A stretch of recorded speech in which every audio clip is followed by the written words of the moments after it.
Oh, there we go.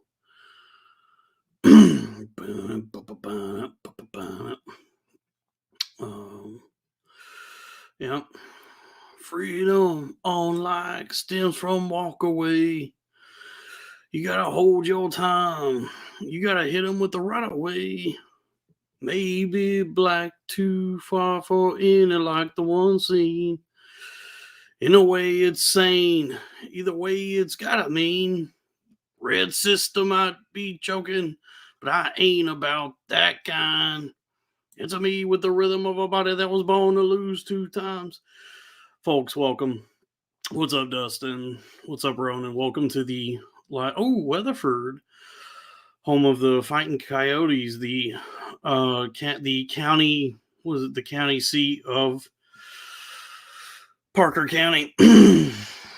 um, is how's Weatherford seems to be doing nice now. The last time I was there, which was years ago, they had a for the first time I had ever seen in that county a like craft beer bar, which was quite the novelty. Um, was Weatherford? Well, I don't know. When I was a kid, Springtown was dry, which was also in Parker County. Was I don't know if Weatherford was a dry town.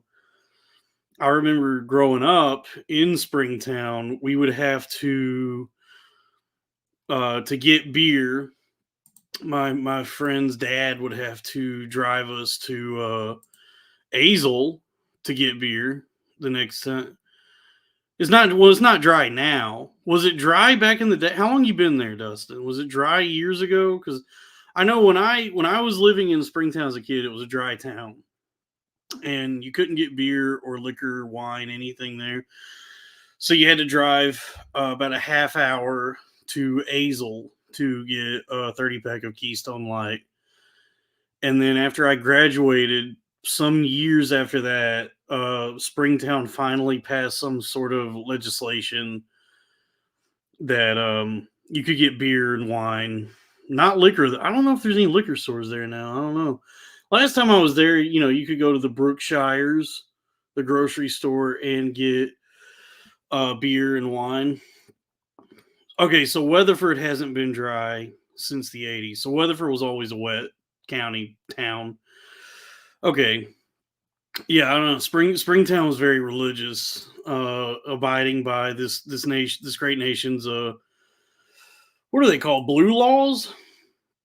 Blue laws. Those you know, don't be selling no beer or wine.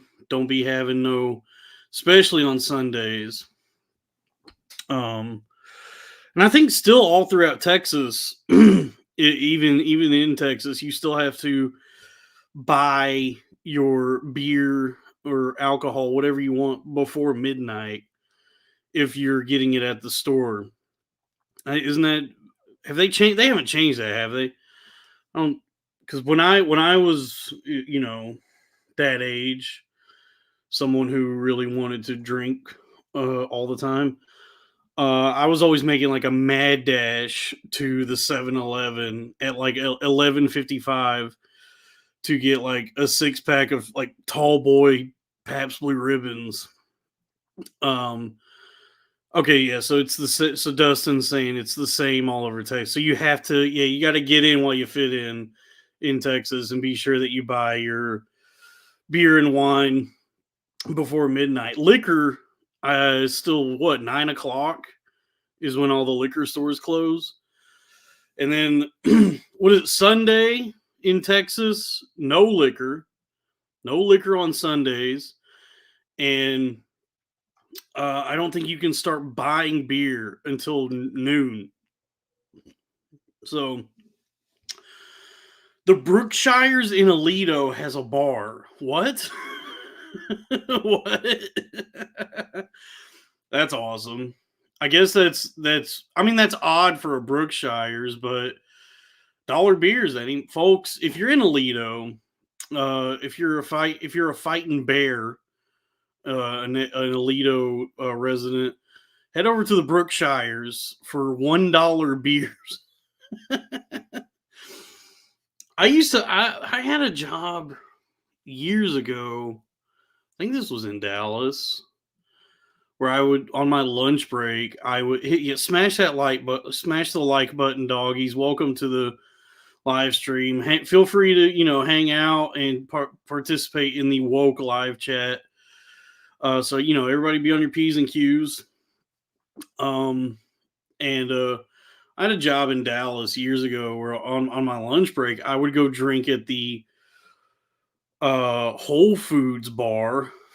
There was a bar at the Whole Foods, and I would drink like $8 pints of some bullshit beer, some fancy beer. I don't drink none of that nowadays. It's just Coke Zeros for me, which I don't even want. I want real Coke.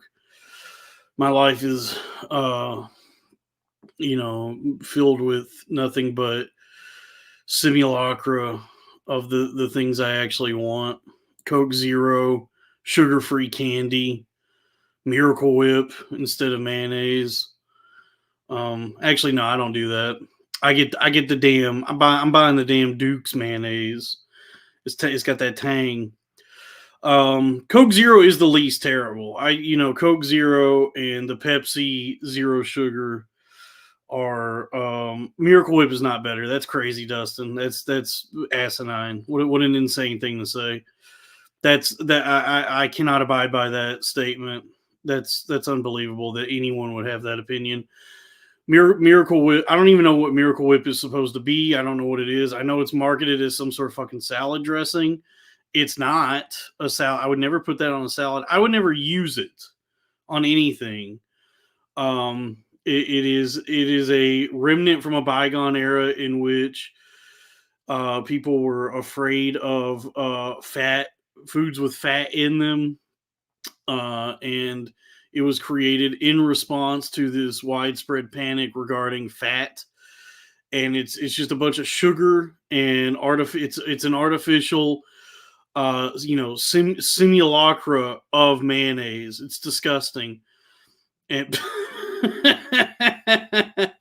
Sloppy Joe, thank you for that one. Miracle Whip. Sloppy Joe said Miracle Whip is what they called me at Slave Master College. That's right. Hey, that made me laugh. But that's strike one in the woke live chat, folks.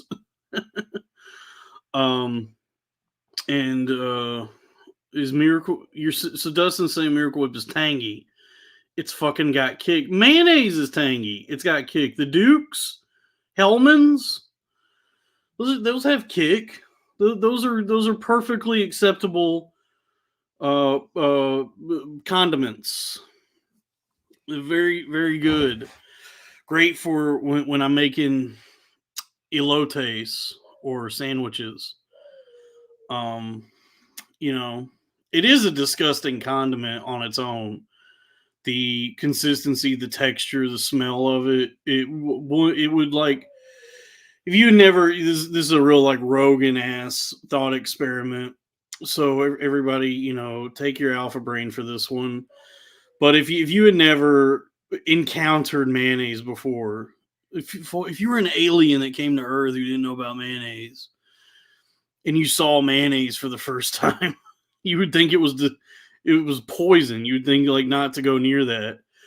But it's actually a pretty tasty condiment, and it certainly supplements. It enhances some foods. It's not the star of any food. It's not like the main attraction of condiments, but it's certainly offers some panache to a dish, to certain items. And I suppose it is like the star of elotes. There's no elotes without mayonnaise, so there is that. For all the Mexicans and Hispanics in the chat, or just Texans who have enjoyed elotes, which seems, I guess, to have become more ubiquitous as I've gotten older. You see elotes in more and more places now, but it's kind of become gentrified in a weird way. Because I ordered it at a restaurant years ago. They had elotes on the menu, and it was like $8. was like, that's fucking crazy. I'll still try it. But that was insane to spend $8 for two little corns on the cobs with the mayonnaise and the chili powder and all that.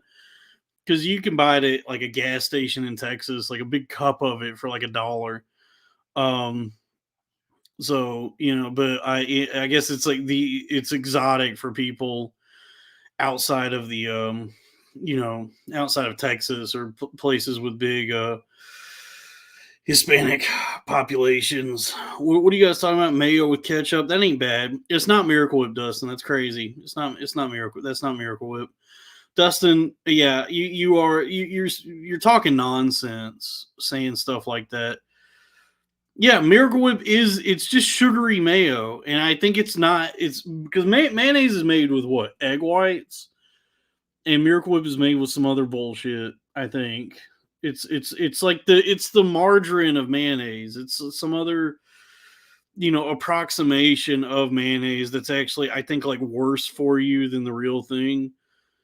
And it was just created at a time when they thought that they were going to come up with some sort of something else that was healthier, and then it turns out it's actually way worse than what we were already doing.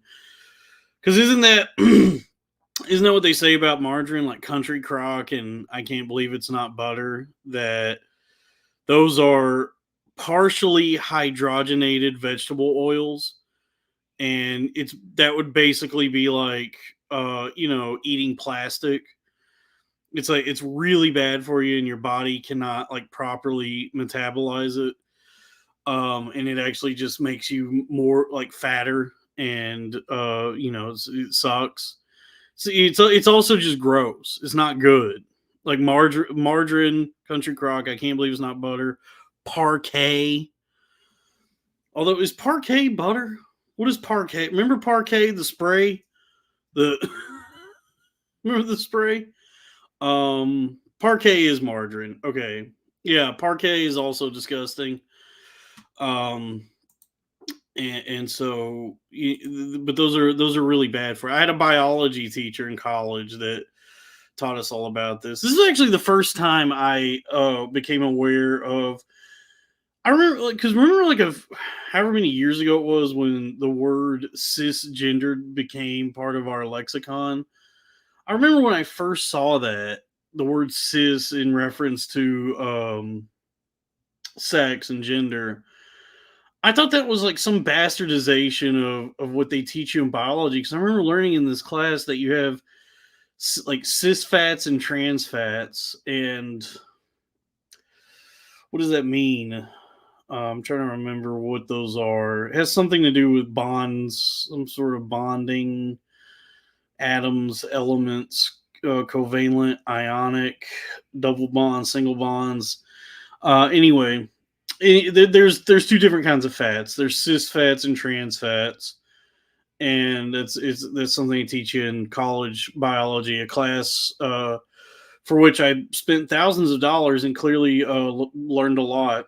And definitely remember what I was taught in there. But I remember when people started using the term cisgendered, I just thought, like, are they just like lifting shit from biology in regard to like fat molecules and like applying those the way these like molecules bond with each other to gender? And yes, they are. These are nonsense words. It's not that I'm not like Elon. I don't believe that the word cisgendered is a slur or offensive.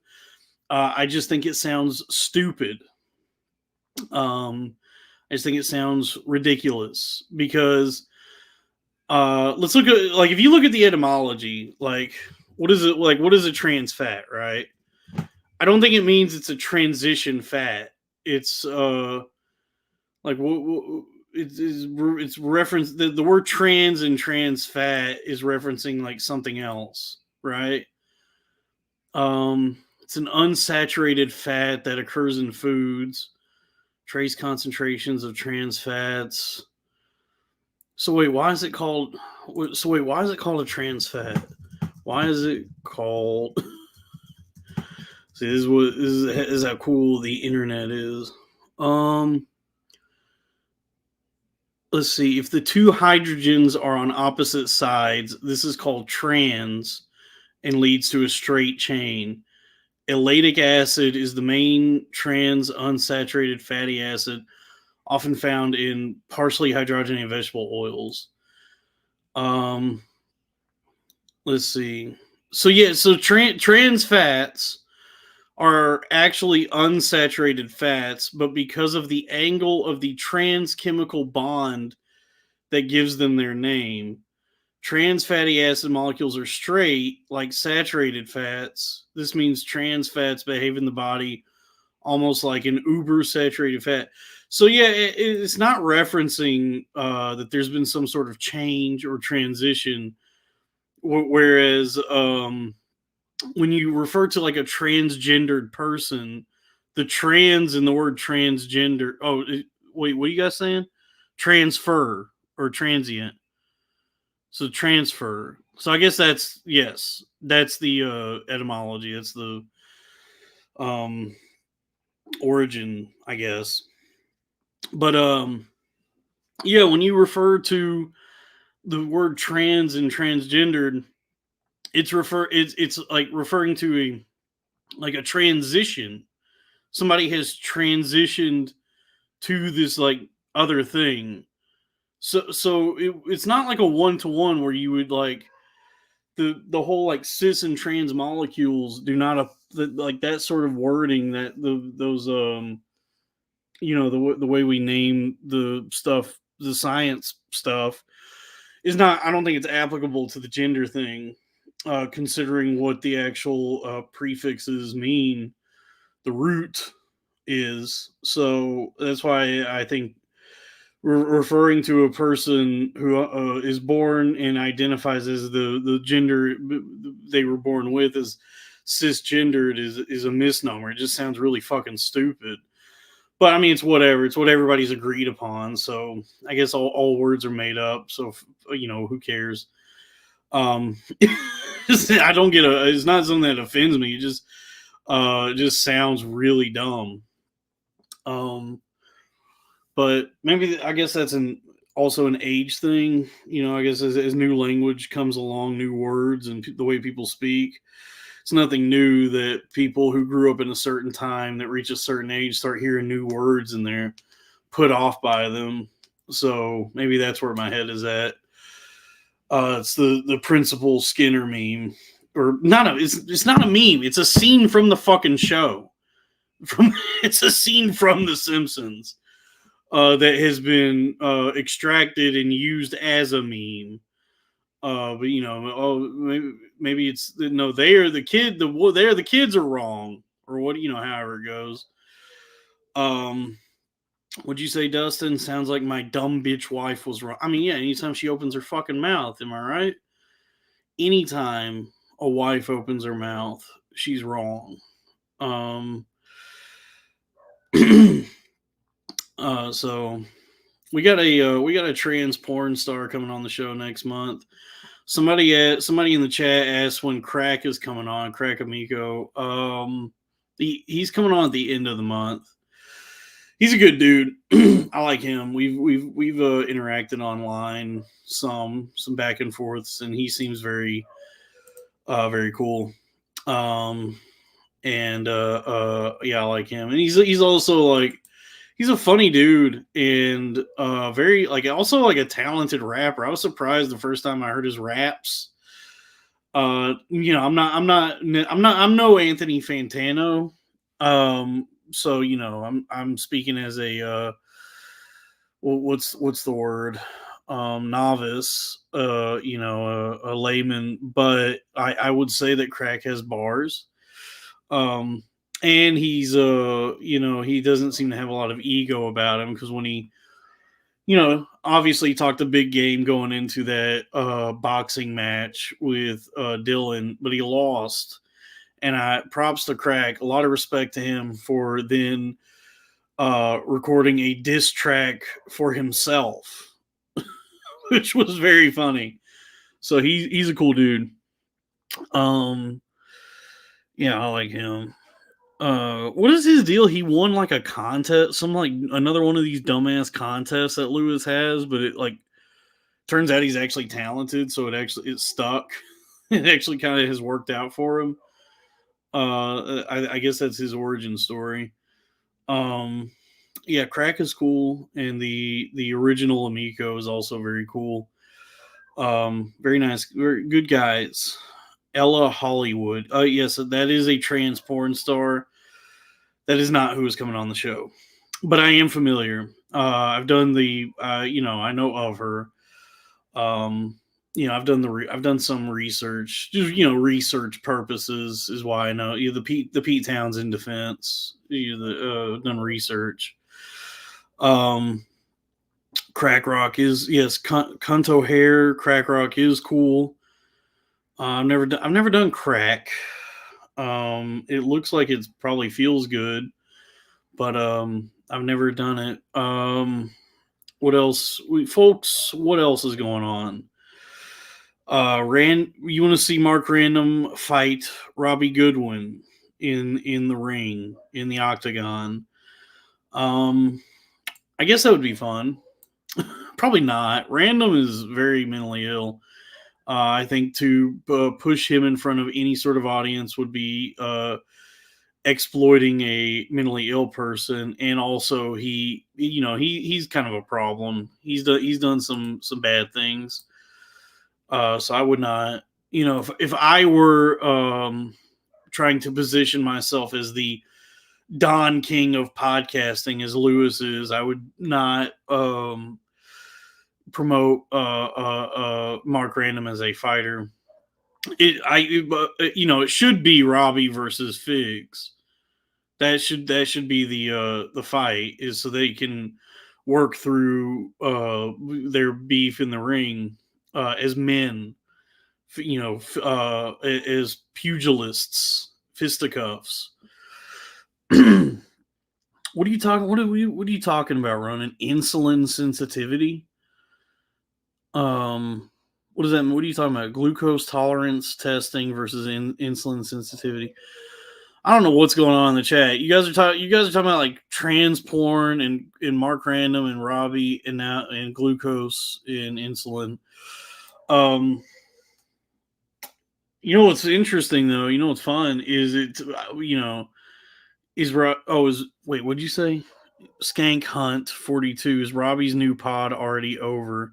No, I think he took a break. He was on hiatus, and then he revamped it, and it's coming back. It's a 2.0 situation now, so he's doing them again. He's released a few already. It's What About Rob, and he has a sidekick now. He has like an Ed McMahon, Andy Richter with him.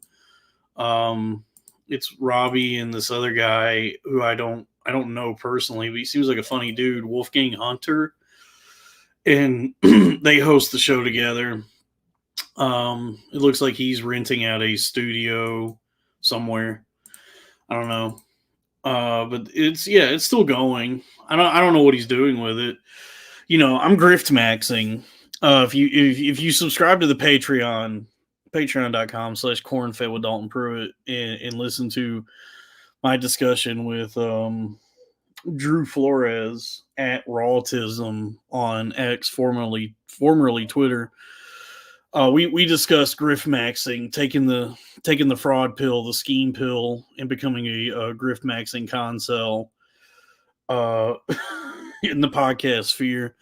I'm grift maxing. I worked relentlessly, tirelessly to get this channel to a place where I can monetize it. It's monetized now. So folks, if you want to hit me with some super chats, feel free to do that anytime. But more than I do these out of the kindness of my own heart and a desire to connect with you, the people. But some super chats would be nice. But don't feel pressured. But I'm grift maxing, and I don't know what he's doing. Because when we were doing Loud Boys, they weren't too keen on the grift, on doing the actual grift, making the money, and I wasn't like too plugged into the particulars of the show itself. Like I didn't have access to the actual YouTube channel like the way Robbie did, and I wasn't like ever looking at the analytics or even understood how to monetize things or pay attention to that. But I mean, that channel, I think when we left, it had like close to like 5,000 subscribers, which means we could have, yeah, that like we could have monetized that and been like leveraging that to make the show like more money. But they just seem to be anti doing any of that. Granted, I was foolish in my business money making pursuits at that time. I was making a lot of merch that the overhead for which was probably more than I was ever going to make back selling it. But look, you live and learn. I made a bunch of fucking t-shirts that I couldn't really sell, posters, all of which cost me more than I'm ever going to make back. But I got the experience. Okay, I know I know more now. I know better about how to do these things. If I ever do merch again, it's gonna be a drop shipping website. You know, I'm not gonna fucking print these things out and just have a closet full of them. It'll be a site that's made to order, and then they just get a little cut of the profit rather than me doing all the fucking legwork and losing my ass on these goddamn fucking shirts. But I do want to, I don't know what I'm going to do. I got the decal on the Patreon. Milo, I don't think the Loud Boys merch is collectible. I think I have some shirts somewhere. I guess I can dig those up. But the Cornfed merch is going to be awesome. I got somebody working on some artwork for, not for anything really. It's just somebody reached out and asked if they could draw something. So I gave him an idea that we had come up with on the show. And I'm just waiting to hear back. I'm waiting for the, no rush on him. I think he's doing it pro bono, so I'm not going to pester him about it. But it made us laugh, and it was a cool idea. And so that, that'll be a t-shirt, I guess, or it'll just be a funny picture that'll be associated with the show. And then, NFT maybe. Yes, Cunto Hair says congrats on monetization. Thank you. We did it. We getting out the hood with this one. Started from the bottom. Now we're here. I don't fucking understand YouTube though. Like, I don't know how, dude, it's fucking crazy. Like, I've been paying attention to like other analytics, like other people's channels and stuff, and I'll see like these comics that you would probably think are doing like really, really well. And like they probably are doing well, like they're headlining and stuff, but you look at their YouTube channels and they may have like a few thousand subscribers, tens of thousands, hundreds of thousands maybe. Pales in comparison to the channels that exist that just hate comedians. Like these channels that just do these like weekly, these like half hour, 45-minute, hour-long video essays about why Joe Rogan ruined comedy. And these channels on the low end have like 1 million subscribers. Whereas like, a really good comedian who's headlining might have 100,000. So dude, it's so beyond me, like what people are looking for on this website platform. That's what they call them, platforms. It's like playing Crash Bandicoot. It's a platformer. Yeah, cunt, you're right. Cunt O'Hare. You're right about that. There are, Milo, thank you for the super chat. $1.49 super sticker. Thank you for that. I mean, we keep those coming. I might actually have to fill out that tax information they want me to on Google AdSense. Because you have to hit like a certain threshold to cash out, and once you hit that threshold, you have to fill out these like tax forms and verify everything. So if we keep those coming, we might have to get the government involved on this. But yeah, Cunto Hair is right. I mean, there are channels that'll have like thousands and thousands of subscribers, and then their videos will have like a few hundred views. And then there's other channels that will have like a few hundred subscribers, but then like one video or a couple will have like tens of thousands of views. So Sloppy Joe is right. It is algorithm based. The money men are gone. There's no more middlemen, and they've been replaced by this approximation of taste and talent scouting that is the algorithm, which is, I don't know what it's looking for. I don't know how it works. I don't know how they tool these things or program them, but you know, it grabs stuff every now and then puts it in front of people, and then if the people like it, they share it. So we're always engaged in some sort of like salsa dance with the algorithm. It's leading us and twirling us around in the ballroom, so to speak, very metaphorical. As the guy that one the guy from Parasite kept saying, "Oh, very metaphorical." Was his line throughout the movie. And it takes you home. Oh, Robbie's here, and it takes you home to fuck your ass. Yeah, Robbie, if you want to hop in, email me at daltonpruittshow@yahoo.com, and I'll send you the thing to come in here. That's Dalton Pruitt Show at yahoo.com.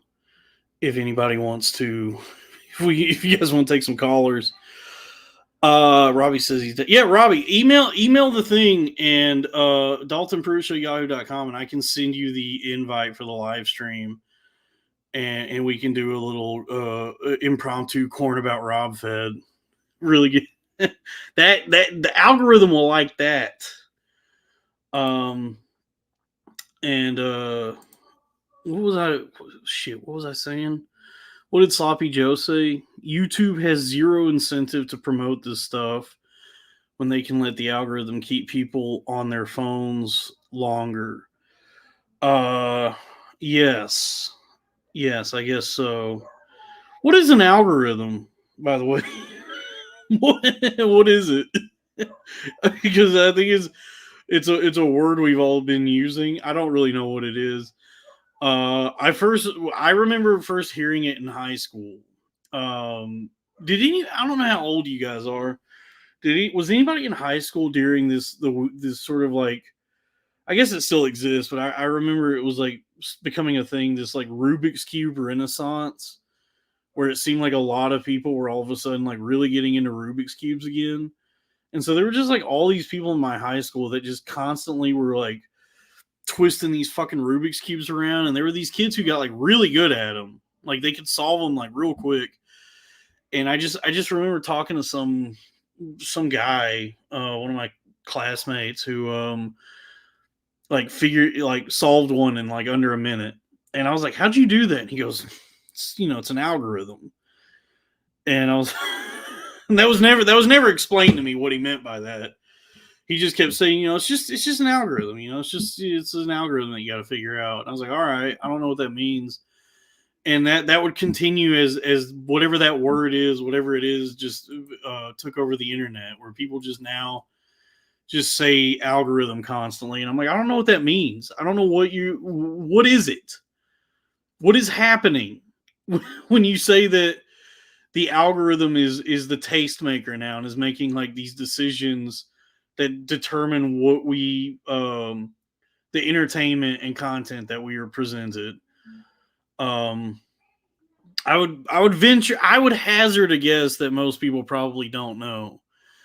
On a on a very lay level, like a most basic fundamental level, it's speaking as a a dummy. I've heard that it's an equation. It's like a mathematical equation. But I just assumed that was just like, computers. It's just like how computers work is just like math and sand and electricity. So that was I just thought that was just how computers worked already, was math. What did you say, Sloppy Joe? Process or a set of rules to be followed in calculations or other problem-solving operations, especially by a computer. So that was already how computers were working then? It's math. They put math inside the computer, and that's how it works. And then they put the math. The math is in the internet now. And it's showing us videos of people rolling different glass jars down marble staircases and different guys eating sandwiches in their car.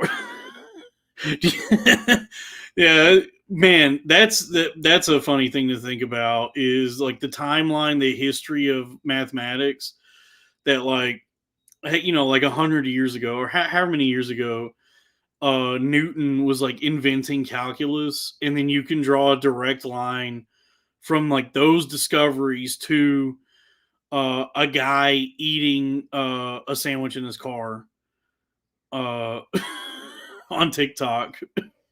There's there's just some guy having like miraculous revelatory thoughts and discoveries, and inventing a new way to quantify the like our reality itself.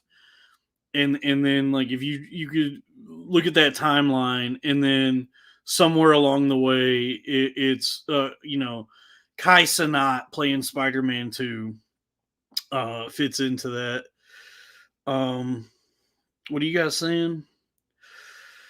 It's like a reactive formula to create response to a primary action or stimulus. I don't know what that means. It's gobbledygook to me. Uh, there's a lot of big words. Pedodontist. I don't know what that means. Yeah. So that's math for you. I guess that's everything though. Is like there's people having like really cool thoughts and inventing stuff, and then just as it like filters through and it becomes more and more ubiquitous and accessible by like the population, it eventually is just like used for the dumbest shit imaginable. And it just and then like people forget that like at one point in time, the what we have now could have only been dreamed of, but nobody could have expected that it would ever be utilized for just the absolute dumbest things imaginable.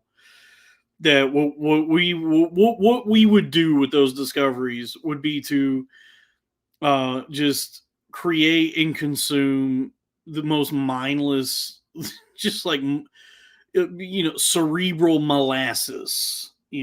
Just a thick, sweet syrup that is giving us psychic diabetes. To speak proverbially, metaphorically. Philip K. Dick called it out that he was onto something. That's the thing about psychosis and schizophrenia and doing a bunch of like psychedelics and amphetamines, is you do get plugged in. Like if you do take these drugs and go crazy, you get plugged in to the universe, to reality itself, and you do start seeing like what's up. But you're just too unhinged to actually now exist in the world as a person, as like a regular guy anymore. And that's what happened to Philip K. Dick. Is he probably was, like, as he says, like if you go back and watch these like testimonies he gave in the 70s, he was convinced that he had gained some sort of access to the multiverse, to like reality itself, and that a lot of these ideas he was having and book like stories he was writing were real. That he was getting visions of like different realities, and it was his job to interpret them and create some sort of story of them. But these were not necessarily, he did not believe these were necessarily works of fiction, but like interpretations of the reality as he was like perceiving it, as he was like these transmissions he was receiving. And that's what happens when you dip into psychosis, is you do get plugged in, but you're also not, you're not stable anymore. The human mind, the flesh and blood mind, cannot handle that kind of stimuli. And so, along with that, along with the truth is too much. It's a Lovecraftian kind of thing where to become aware of and to perceive what is real, these great cosmic truths can drive one into madness. Um, and so he did call these things out. He also lost his fucking mind. And that's what happened to me. I called out a lot of things, and I've been vindicated about a lot of those things. I just could not contain myself. I could not remain stable, and that was the danger therein. Um, and would you say cunt O'Hare?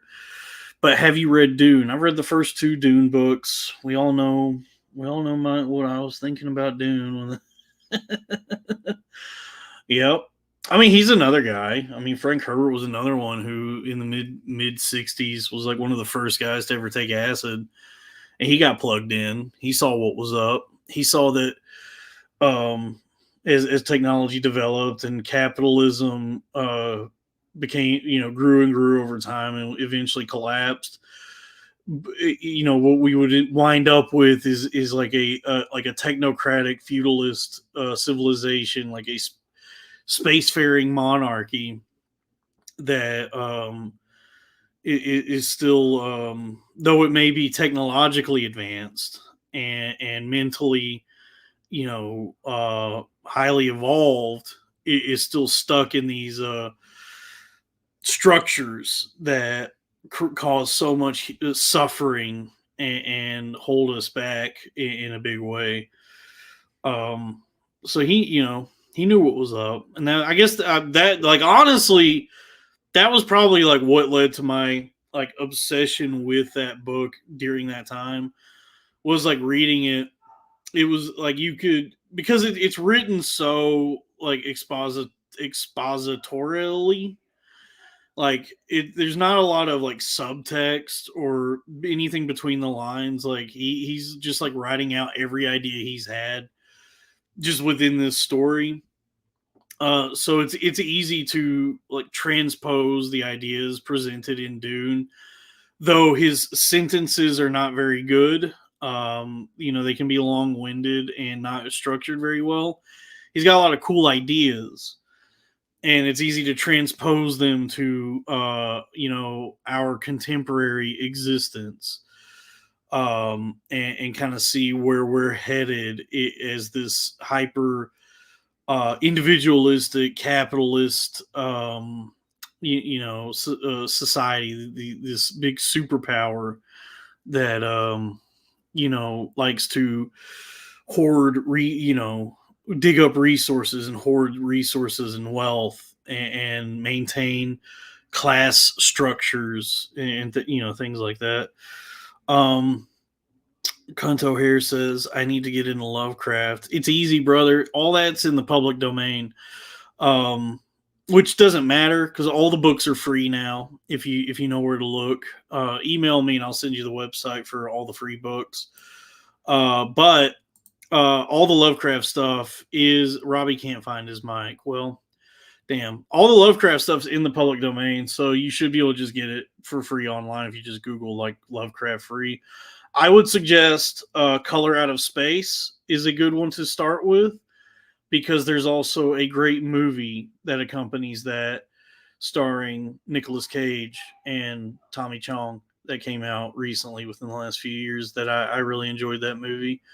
Um, so that's a good one, is the Color Out. I haven't read like too much of his stuff, but I've read some. Like that one's good. Dagon is good. And there's another good B movie that can go with that. Um, the Reanimator stuff, those stories are fun. Also, movies that you can watch after reading those. In the Mouth of Madness also has a movie, great John Carpenter movie with Sam Neill. Yeah, there's a lot of cool Lovecraft stuff. He wasn't. He's another guy who wasn't like the best writer. I mean, who am I to judge? I haven't written shit, but his stuff can be very dry and kind of exhausting to try and read through. But he has a lot of cool ideas in this idea of like he very good at naming cats, but this sort of like Gnostic philosophy that he has in the way he writes, where we're like there's the reality that we know and perceive, and then like there's this hidden truth, this sort of like something cosmically hidden from us that would be these like old gods and just like ancient creatures and beings and entities and deities that have existed since before time that are just like hidden from us, and into like to be made aware of them is too much for us to endure. um which I guess is Gnosticism. Right. I don't know. I only recently started to try and understand what Gnosticism is. I thought it was like the pasta, like gnocchi and Gnosticism, but no, it's two different things. Gnosticism has to do with like there's God and then there's like some hidden God or some shit. I'm not that smart. I've had people tell me that like I remember thank you Corbin Kind. Your wife Shandog loves me. I love Shandog. Thank you, Corwin Kind. $2 super chat. I will give you a kiss on the lips when I see you.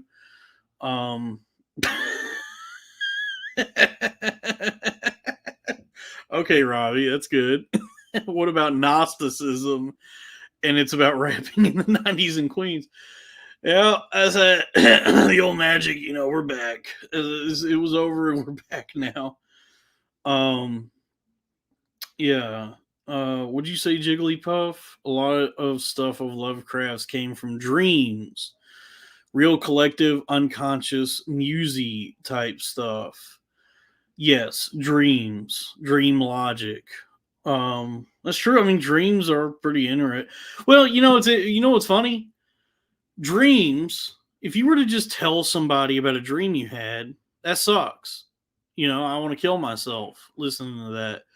But if you have a cool dream and then write some bullshit about that dream or based on it, that's David Lynch's entire fucking career. So I guess like if you have a really cool dream, don't just wake up and try and tell your spouse that shit, because you're gonna lose the magic. Write you a fucking screenplay based on that dream you had, and then I guess like send it to somebody. I don't know. I don't know how that stuff works. I don't know how the industry works. You have to know. You got to know more Jewish people than I know. I'll tell you that. Um, but everything is democratized now. Like you have the internet now, so you can just do whatever. You could grift max like I'm doing. Just do a podcast, do some live streams. Let's check the emails here. Nobody sent me an email.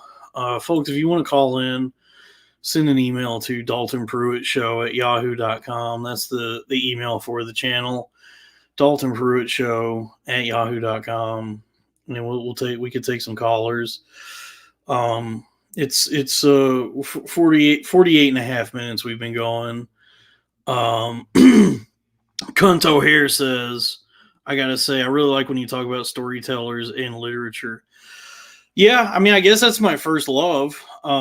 Even before stand up, I was the kid in the library in school reading, and I don't do it enough these days.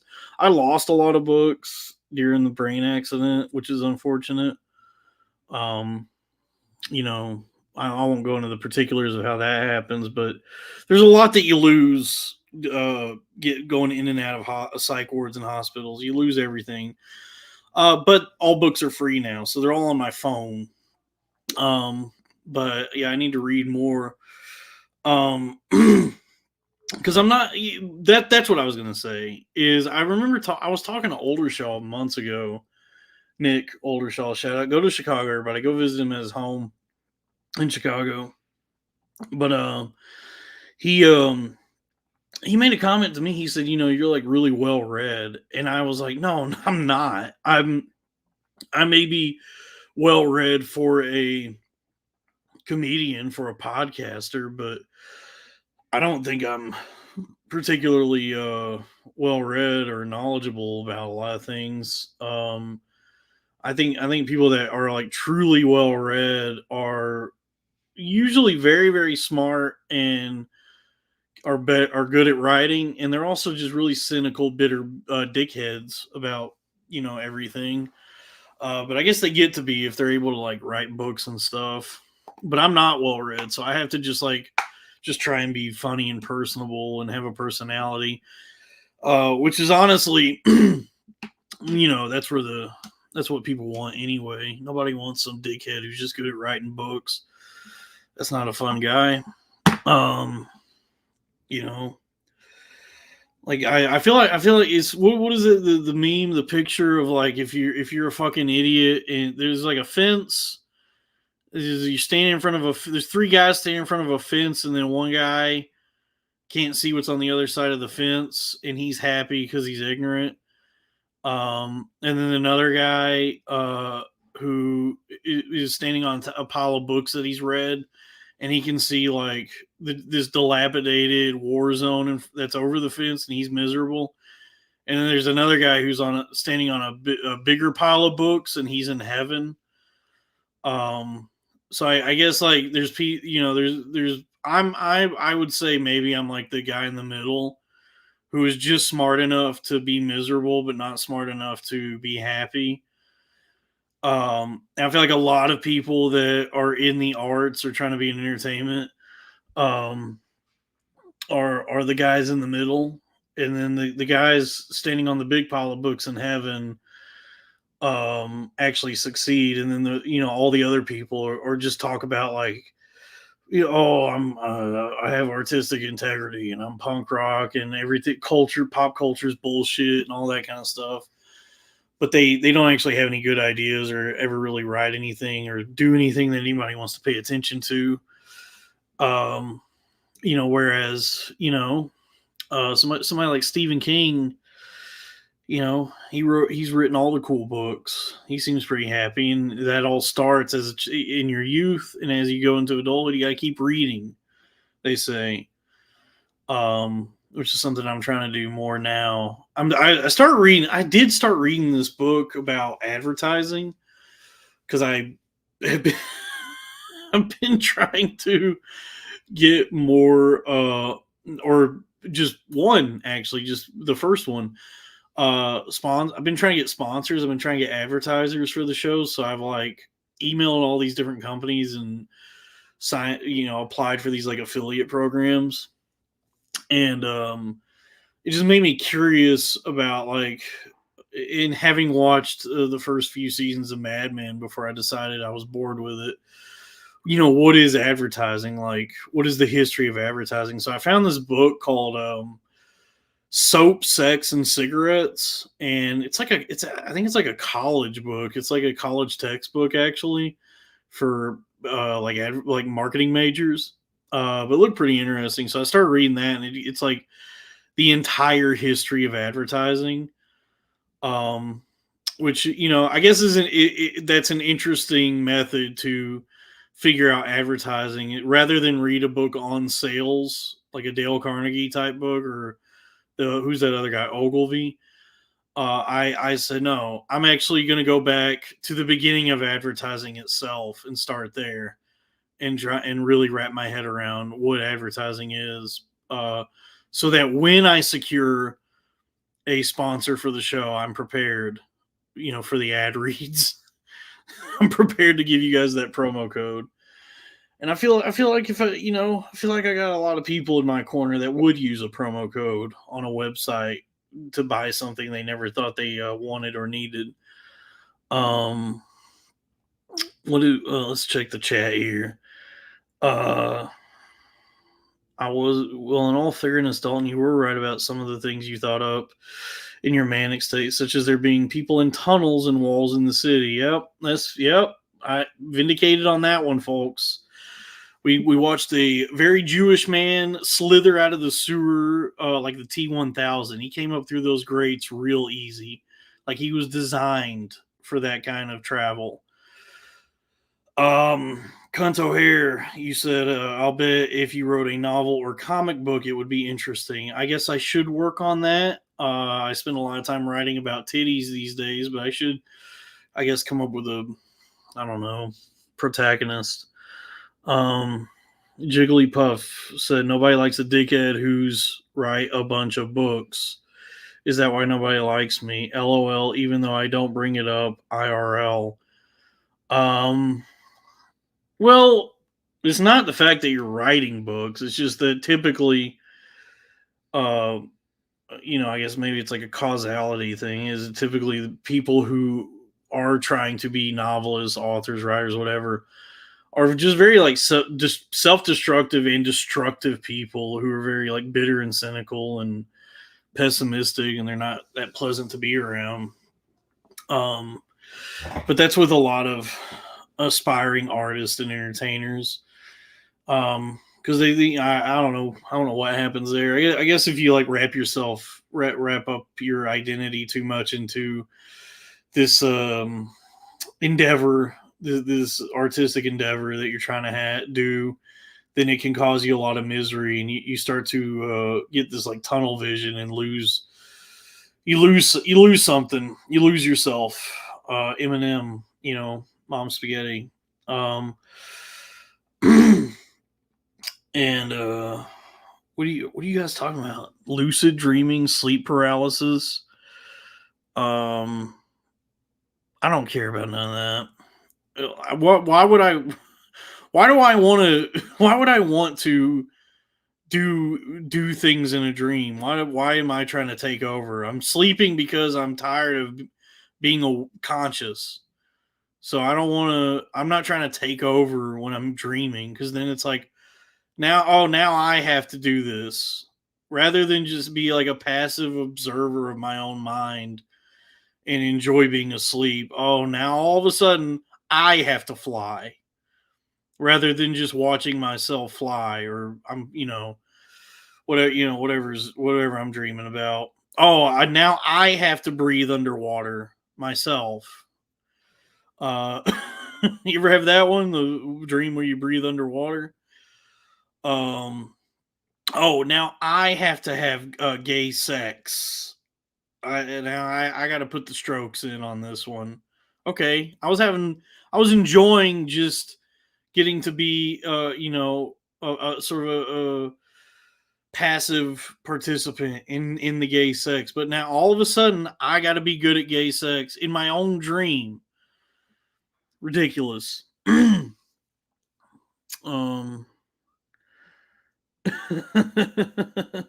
Yeah, Jigglypuff. Yes. Trying to be an artist can lead to snobbiness and cynicism.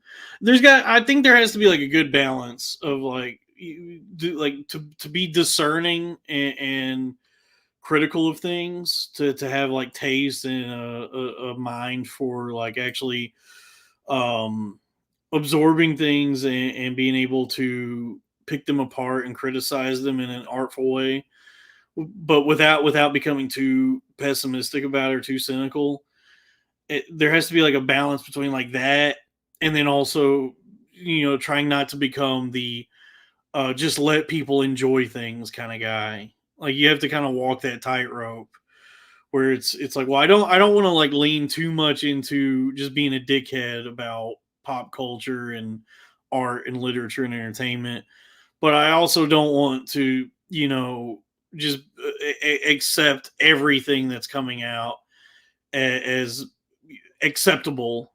uh because there are some things where I'm like, people should not enjoy this. This is actually like unequivocally terrible and bad for people. And I will not stand by this. But then there's other things, just um like the fat, like if somebody enjoys like Fast and Furious movies, it's like, hell yeah, I do too. They're dumb as shit and they're fun. It's not reaching for any sort of high art. It's not trying to be anything other than really silly, and I think that's fine. But then there's other stuff like, you know Stranger Things is one where I'm like, people should not fucking enjoy this. This was written, is being created by an algorithm, an algorithm that's like manipulating the actual people that are making it. But this is like, this is some Ready Player One bullshit. Just this like big cauldron of fucking references and nostalgia being mixed together and giving giving rise to Brett Gelman. We can't have that. What is Red Bar?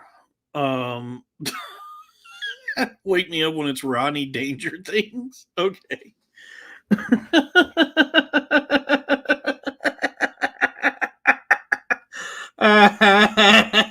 So, okay, that's good. Um, let's get some super chats going. Wait, what is Red Bar? Is he's too cynical? He's fun though. I mean, I do love Red Bar. I love all those guys.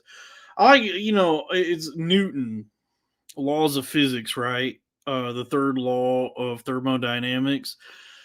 For every action, there's an equal and opposite reaction.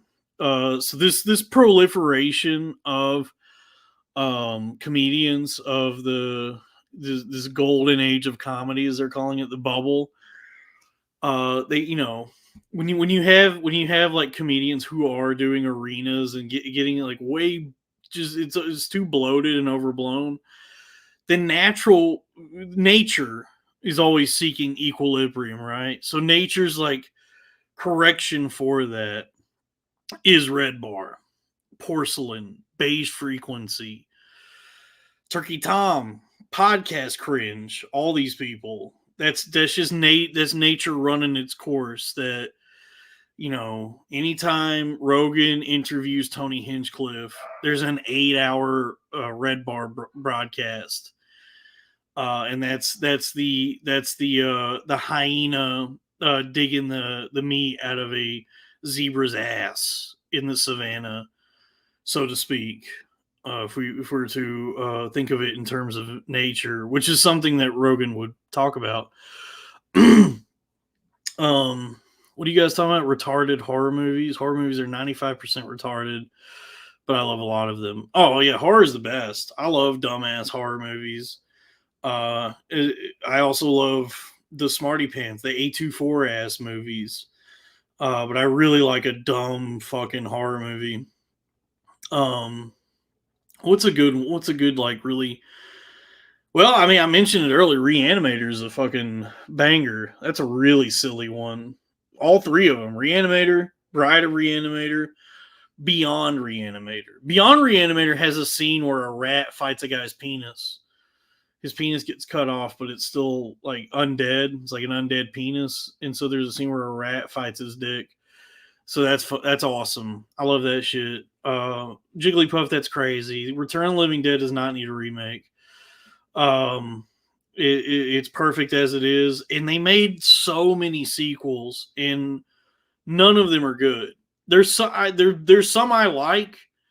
Like, I really like part 3 with the lady who becomes like a zombie superhero, like an anti-hero zombie.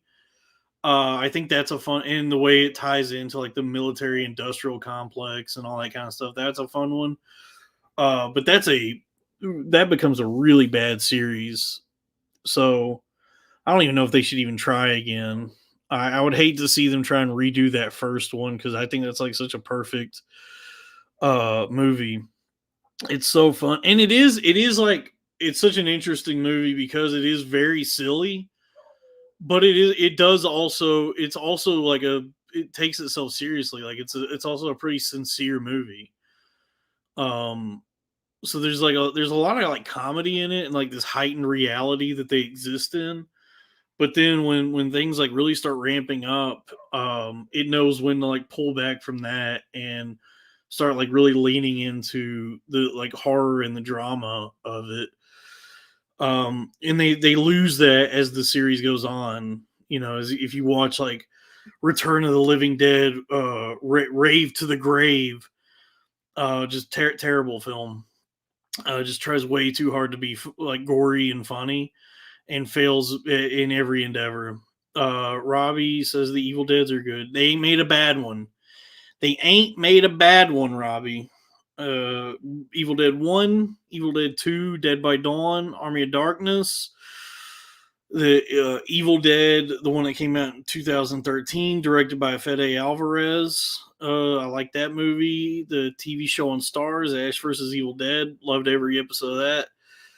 And the new one, Evil Dead Rise, was awesome. And you know what? The video games are fun too. Hail to the King, Fistful of Boomstick, and the other one. I've not seen Bo's Afraid. I need to watch it. Um, I just it it came out at a time when things were really ramping up in Gaza, and I didn't want to support the Jewish arts. No, I just haven't seen it yet. I hear it's very good. I want to see it. Isn't Bo's Afraid some pedo movie? Maybe. It's a dream movie. Okay, yeah, I gotta check it out then. I love Joaquin. Dude. I'm gay. I saw a clip of him at the Golden Globes, I think it was, where they they named Bo's Afraid as like one of the nominees for something. They cut to Joaquin, and he's like a silver fox now. He's got like gray white hair and this like white like gray beard, and they cut to him smiling, and I was like, good lord, I didn't realize he could get hotter. He looks so fucking hot now. I was like, damn, I'm gay. But it really like was striking to me how attractive he looked at that award show. And then I was, maybe I spent too much time in the big city and it made me gay. Cabin in the Woods is good. It's a little too Reddit, I would say, upon rewatch, because it was written by the guy who invented that kind of shit. It's a Joss Whedon movie. So it's very like epic bacon soy Reddit speak throughout the movie, but it is fun. It definitely is into itself. I remember when it first came out, I really enjoyed it. I thought it was like a fun movie, and then I rewatched it recently, like a couple of years ago, and I guess as we became more inundated with Whedon, and it grew tired of that sort of thing, it was really noticeable in that movie. I was like, oh, I don't like this. I don't like this Whedon bullshit. He stole Justice League from Zack Snyder and made such a shitty version of it that they actually gave it back to Zack Snyder and let him show us his true vision. That's how shitty Whedon is. Even though, obviously I'm a big fan of Buffy and Angel, but not everybody has longevity. Some people end up just becoming parodies of themselves, villains. I guess in his case also, I don't know, he got Me Too'd or something, but I guess everybody did in those years. Not me, sir. Or maybe I did. Maybe maybe there were just conversations had about me, and that's why I was never getting booked for things. Oh yeah, Marvel definitely does weed and humor. This is very, like a quippy, just wise ass, uh, series of films. So I'm not particularly thrilled about this fucking Deadpool movie because I always thought that the way Hugh, my good friend Hugh, portrayed Wolverine was always awesome, and I thought Logan was such a badass fucking movie, and I loathe to see that version of the character have to interact with that bullshit. Um, I don't want to see that. I fucking hate Deadpool. I never liked him. I never fucking liked that character, and I think the movies. I've seen both of the Deadpool movies, and I thought they were interesting when they came out because it was like the only R-rated stuff outside of Logan that they were willing to do that way, and so I thought it was, you know, I was watching them as just like an X-Men fan. Like I thought it was cool to see like other X-Men in those movies, but he sucks. Ryan Reynolds fucking blows cock, and that sense of humor in those movies is so fucking exhausting, and it's just Reddit ass weed and humor. Um, so yeah, I'll see the third one. Um, folks, the email is. I mean, I don't know how much longer we're going to be going. We've already done over an hour. I got some super chats. I mean, that was cool. You know, I'm a regular Kevin Brennan now, which I think this is how he makes his living now that no comedy club wants to book him for anything. He's just on live streams every day being like, Gary Goldman's a faggot, right? And then people are like, yes, go off, Kevin. Here's $20 because we also, for some reason, don't like just a nice Jewish man.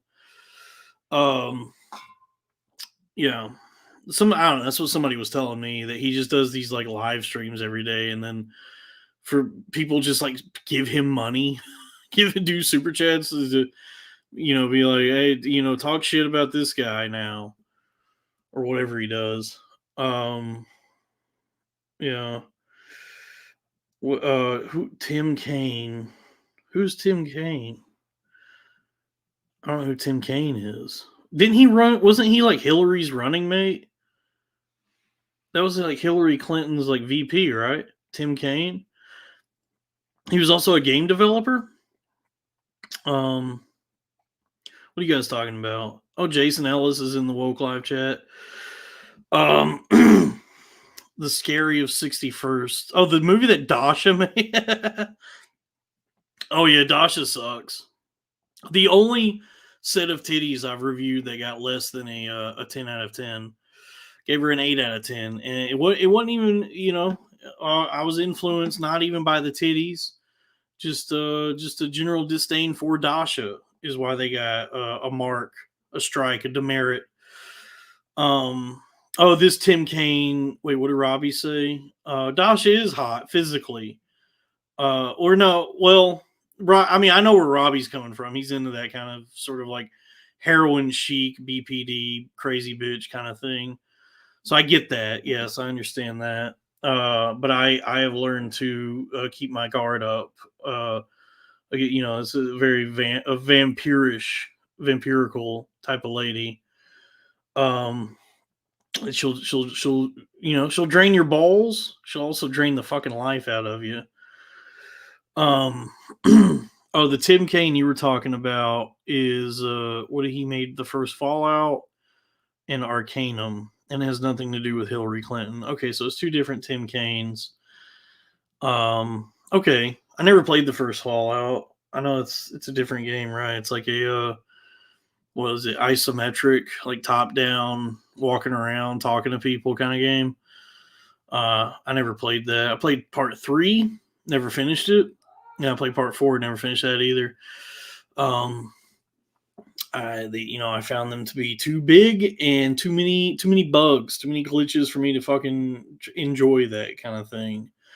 I got real tired of shit just not working in the game. And it's like, how about instead of trying to make the biggest fucking thing you can imagine, make something that fucking works. Okay? Cuz I understand that part 3 is beloved. People love it. It didn't work. I would play it and it was constantly not working and this is on a console. So it's not like it's not like I'm playing on a computer that's out of date. It's on the console it was designed for, and it's just constantly fucking crashing and bugging, and I'm walking through shit, getting stuck in shit. This person won't walk out of the fucking way, so I'm just stuck standing in some like hallway waiting for someone to move. I was like, so they are trying to make like the biggest fucking thing imaginable, and just it doesn't even really work that well. And the fact that it works well enough for some people is it gets all this acclaim. And it's like, how about you just make like something smaller that it's actually like functions? That's my thoughts, folks. Welcome to G4. This is what I'm at. It was me, Adam Sessler. who I guess is a Zionist now. He he was like when all this Gaza shit was kicking off, he tweeted something in support of Israel and simultaneously reminded everyone that he's alive and reminded everyone who Adam Sessler is, and also got everyone to also then hate him at the same time. Everybody was like, "Oh yeah, from X Play, fuck you." and then I checked Morgan Webb's Twitter, and she hasn't tweeted in 3 years. So she's smart. Dude. That's a good idea, squad. I gotta rate Morgan Webb's titties because that's some early good titties for me. Those were formative titties for old Salty Dalty here. Yeah, shout out to Squat. He is a paid member of the YouTube channel. I do not know how that works, but I set it up anyway just to see if anyone would pay for it, and he did. So, Squat, I owe you my life. You have a Wookiee life debt from me, brother. Yes. Morgan Webb's titties, as Ronan says, were formative and transformative. They transformed my penis from soft to hard.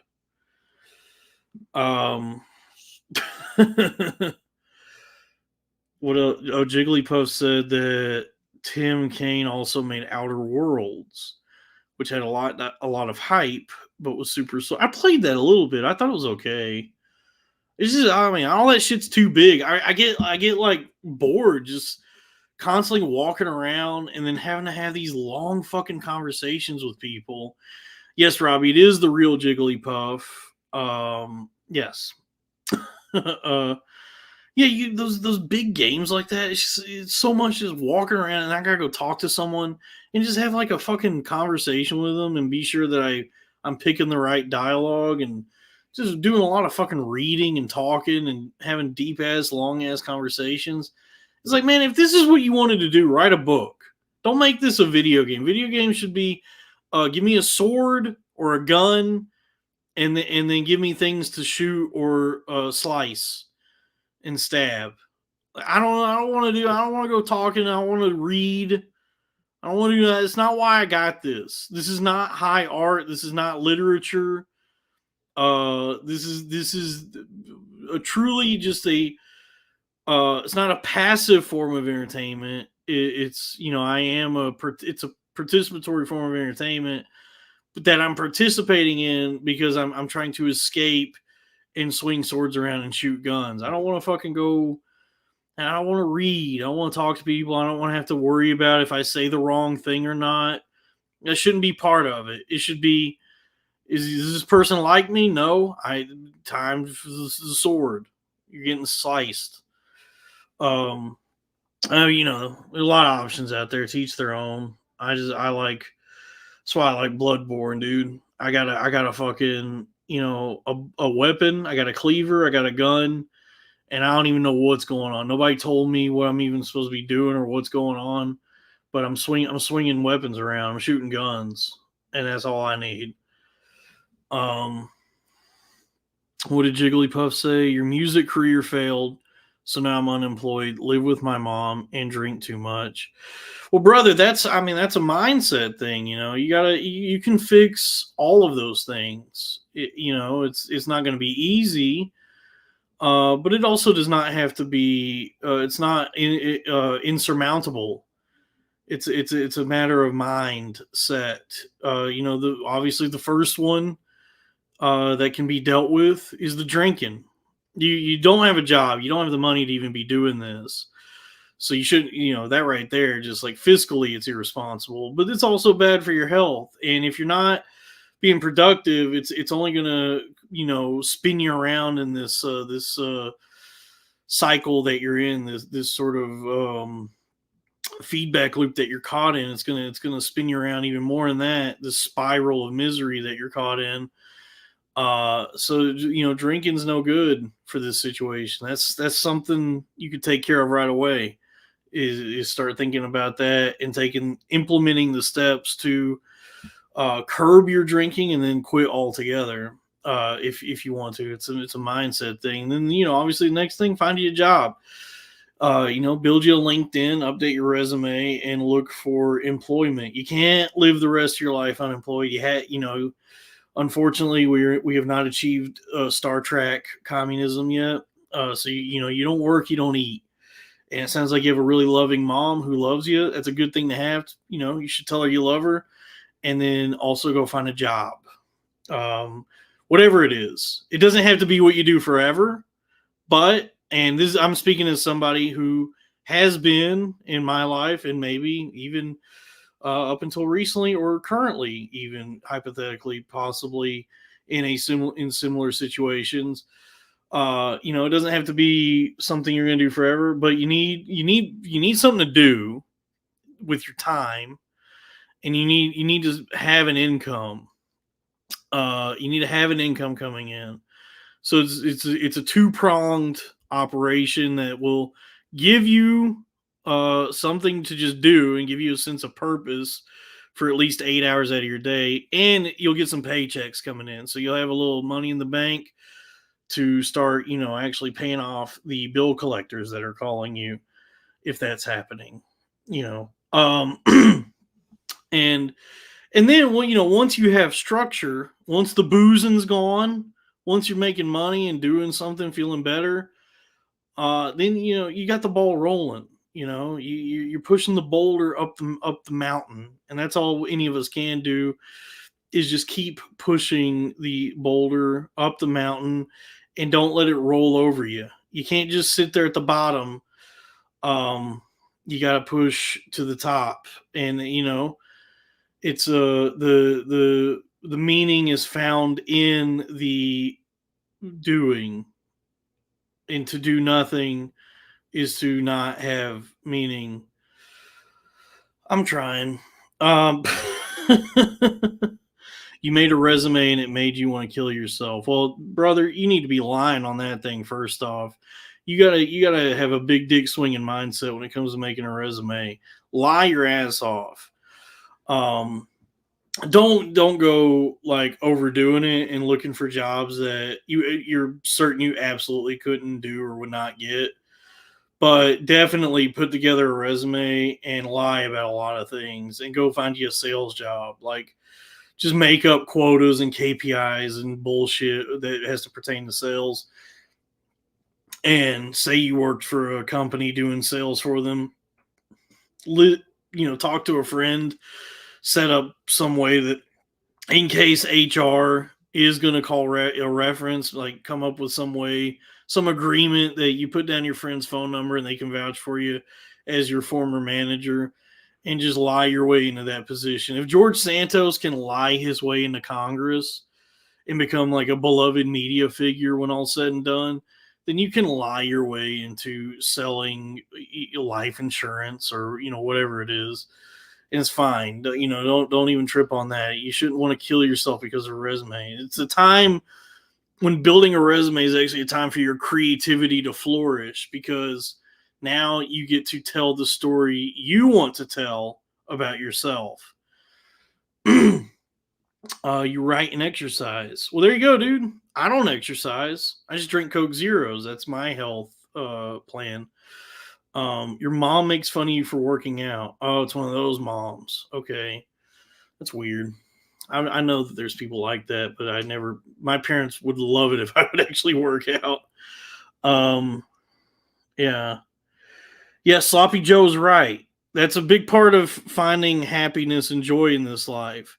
Remember the people whose lives really fucking suck, and look down upon them, and say, "There, before the grace of God, go I." As he says here, the people who don't have arms or legs or capable minds, and don't have the same opportunities, and be grateful and seeing everything that you can do. Yes.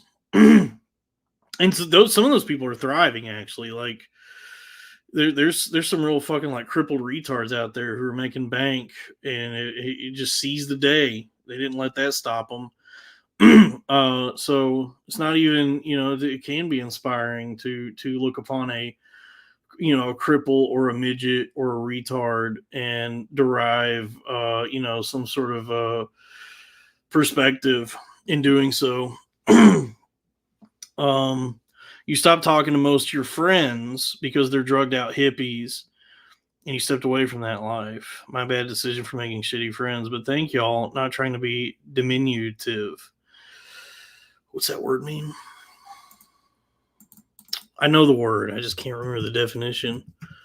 Diminutive, extremely or unusually small. Okay, like my penis. Okay. I don't think he made shitty friends. I mean, people do the things they do and fall into their traps and do whatever. Everybody goes on their own path, and sometimes a path can lead to darkness. But friendships are valuable. It's good to have friends, and even if your friends get too caught up in a bad way, I don't think it necessarily makes them shitty. I mean, it can. I guess it can. If that's all you're surrounded by, I guess it can. Like you are the people you surround yourself with, so that can kind of drag you down. But those bonds are important, and we got to lift each other up. As one of us falters, the other extends a helping hand, and we do the same when someone else falls. When that person falls. Um, I'll be there for you when the rain starts to fall. Oh, the racist midget from Twin Peaks had a motivational TED talk. All right, I gotta watch that. I started watching that. We'll wrap up with this, folks. For all my and by the way, everybody, thank you for the. Okay, hold on, squat, opotamus. I did ketamine actually did kind of work for me. I had some ketamine infusions, and that actually kind of helped after the brain accident. Bad party drug. I've never done it as a party drug, like a gay sex party drug, the way people do it. This was administered by a doctor, but it did help a lot when after the brain accident. Yes, I'll be there for you when you need a pep talk. Um, oh yeah, ketamine abuse. Yeah, that's bad. Don't too much of anything can be a bad thing. All things in moderation. Um, the racist midget from Twin Peaks. Yes. What was I gonna say? Oh yeah. So like a few days ago, it was Clancy Brown's birthday. You guys know Clancy Brown, the voice of Mr. Krabs. He was also one of the wardens or guards in Shawshank, the drill instructor in Starship Troopers, the voice of Neo Cortex and Uka Uka in the Crash Bandicoot video games. He was recently John Wick 4. He's been in a ton of stuff. He was Rawhide in the adventure Buckaroo Banzai and his adventures across the eighth dimension. He's been in a ton of stuff. I love him. He's a great actor. And it was his birthday a few days ago, and somebody told me I need to watch that show. It's 20 years old now. I remember I used to see the DVDs at Best Buy. We didn't have HBO at home, and I used to just look at the HBO box set DVDs and just imagine what was going on in those TV shows because the DVD box art looks so cool. And somebody told me I should check out that show Carnival with an E, Carnival. And so I started watching it, and right at the gate, I'm excited because it's the racist midget from Twin Peaks who, was not in season 3 of Twin Peaks because it turns out I guess he's racist or something, or he's like a Trump guy. So David Lynch didn't want to work with him again because he's like right wing or something. But he's in this show Carnival. So I see him. I'm like, I'm in. And then Clancy Brown shows up as a preacher. It's the 1930s Great Depression era. He's killing it. And then after the hour-long episode I watched, and then the two others, I decided this show is a giant piece of shit. It's really boring and very stupid. Is not as cool as the DVD box set cover art that I used to see at Best Buy as a kid. It's a really boring, dumbass show just about poor people in the Great Depression. and there's some supernatural shit going on, but it doesn't matter because the show itself is so fucking boring that I don't even think angels and demons and magic are gonna save this show, and that's probably why it only ran like 2 seasons. It's one of those instances of a show attempting to be prestige television, but it not only fails in that endeavor, it fails at even just being decent television, just watchable. It shoots for prestige, and rather than land it just watchable TV, it dips into shit, unwatchable. Um, and but happy birthday, Clancy Brown, and shout out to the racist midget from Twin Peaks, who was also in Mulholland Drive, where he did not play a midget. For some reason, he was a regular sized person in that movie, and it looks hilarious. Uh, it looks very funny the way David Lynch dolled him up to be a regular sized dude in that movie. Come on, all right, Sloppy Joe, come on. I was about to wrap this up, and then you hit me with that. Is Sopranos worth getting into, or is that just Italian lore? I mean, what a funny way to ask that question. Okay, Sopranos started the like prestige TV phenomenon. It's also the best that it's ever been. It started this idea of maybe TV can be a novel, can be as good as literature. It's also the only time that they just got it right. It is the best show of all time, and nothing that came before it was as good, and nothing that's come after has been as good. They fucking nailed it right out the gate. Even David Chase, the creator, has not been able to do anything even close as good as that since it went off the air. I'm telling you, without exaggeration, this is not hyperbole. Robbie can back this up. Many people can back this up, this claim. The Sopranos is the greatest television show of all time.